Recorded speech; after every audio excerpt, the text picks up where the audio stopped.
সুপ্রিয় দর্শক মণ্ডলী, আমি এই মুহূর্তে অবস্থান করছি সীতারাম রাজার বাড়িতে। আমি আজ আপনাদের এই বাড়িটা একটু দেখাবো, অবশ্যই আমার ভিডিওর সাথে থাকুন। প্রথমে ঢুকেই আমি এই পুরো বাড়ির ভিউটা একটু নেওয়ার চেষ্টা করছি। আসলে দেখতেই পারছেন অনেক সুন্দর। এটা হলো মেন গেট। এই মেন গেট দিয়েই আমি এই ভিতরে প্রবেশ করেছি। তো আপনাদের পুরো চারকোনাটা আমি একটু ঘুরে দেখাতে চাই। এই সাইডটা দিয়ে চলে যাব সরাসরি এই সীতারামের যে পুকুরটা ছিল, এই পুকুরটা দেখতেই পাচ্ছেন। আসলে এই পুকুরটা অনেক বড়, অর্থাৎ পুকুর বললে ভুল হবে, দিঘির মতো।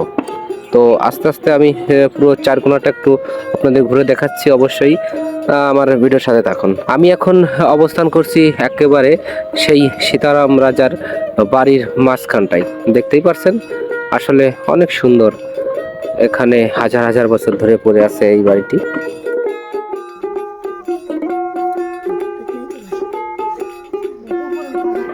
তো দর্শক, আমি এখন আপনাদের এই বাড়ির দোতলাটা আমি একটু ঘুরে দেখাবো, এবং ভিতরে দেখতেই পাচ্ছেন অনেক সুন্দর গ্রাউন্ড, অর্থাৎ এই মনে হচ্ছে ফুটবলের মাঠ।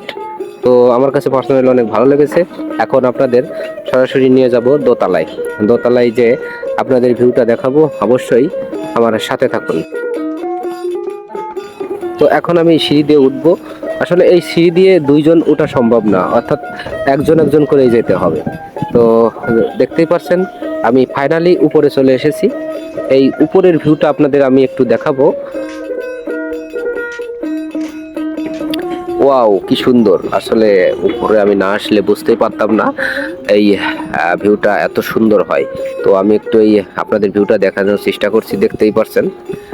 আর একটা কথা বলতে চাই, এই পাশেই কিন্তু একটি প্রাইমারি স্কুল আছে। প্রাইমারি স্কুলটি দেখুন, ওই যে ঠিক পাশেই দেখতে পাচ্ছেন প্রাইমারি স্কুল। তো দর্শক, অনেক তো উপরে ঘোরাঘুরি হলো, এখন আমি একটু নিচেই যেয়ে আপনাদের এই পুরো কক্ষগুলো একটু ঘুরে দেখাতে চাই।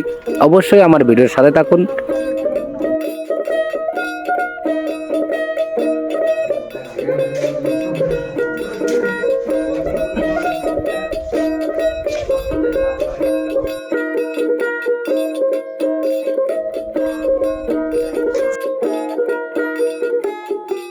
ভিতরের রুমগুলো আমি একটু দেখাতে চাই, অবশ্যই আমার ভিডিওর সাথে থাকুন।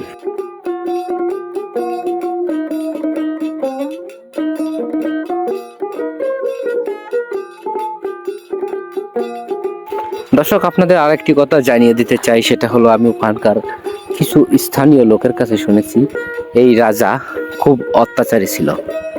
সে খুব অত্যাচার করতো প্রজাদের উপর। তো আমি এখানে কয়েকটা পুকুরের নাম শুনেছি, দুধ পুকুর, তারপর আপনাদের একটা যে পুকুর দেখালাম, এখানেই শুনছি এনাদের বংশ নির্বংশ হয়ে গেছে।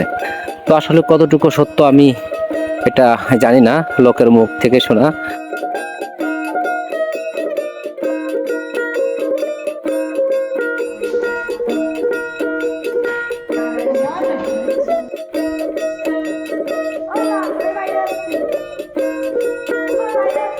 যাও চলো।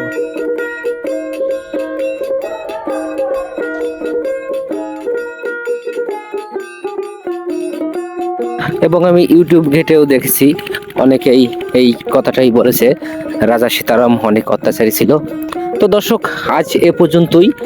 আপনাদের আমার ভিডিও কিরকম লাগে অবশ্যই কমেন্ট বক্সে জানাবেন। আর আপনাদের এই লোকেশনটি একটু জানিয়ে দেই। এই লোকেশনটি হলো মাগুরা জেলার মোহাম্মদপুর উপজেলার ঠিক পাশেই এই রাজা সীতারামের বাড়ি।